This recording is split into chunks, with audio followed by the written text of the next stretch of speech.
He's been released on bond and will remain on home incarceration until his formal sentencing.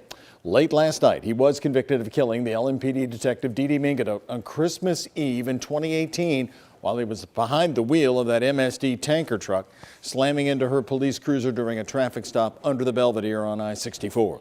WHS 11's Heather Fontaine covered the trial from the beginning, has more from the Judicial Center on what's next in this case.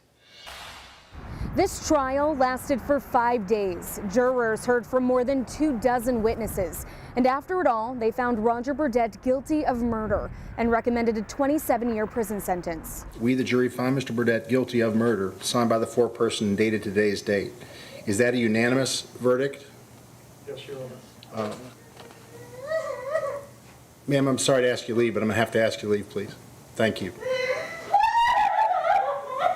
A piercing wail from inside the courtroom, seconds after the verdict was said aloud. Sheriff, would you do me a favor and close that door? Jurors deliberated for just over 3 hours before finding Roger Burdette guilty on all counts, including the murder of LMPD Detective Deidre Mengedoht on Christmas Eve 2018. She was just one of those really good people. That's why this was so hard. Detective Mengedoht's sister spoke to the jury immediately after during the sentencing phase. It destroyed us. They then listened to pleas for mercy from Burdette's daughters. My family's being torn apart. It took an hour and a half for the jury to come back with their recommendation.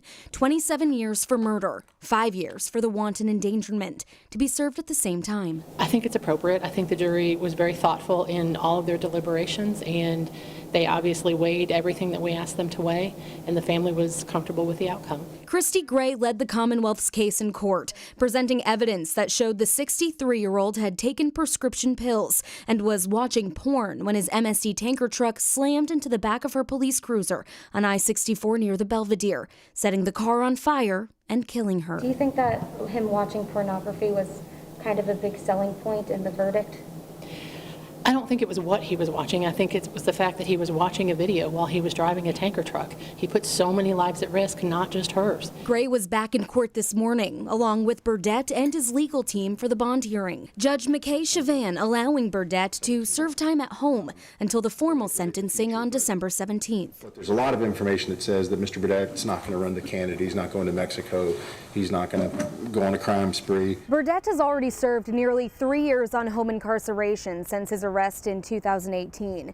If the judge does agree with the jury's recommendation of 27 years in prison, it'll be 17 years before Burdette is up for parole. By that time, he'll be 80 years old. In Louisville, Heather Fontaine, WHAS 11 on your side.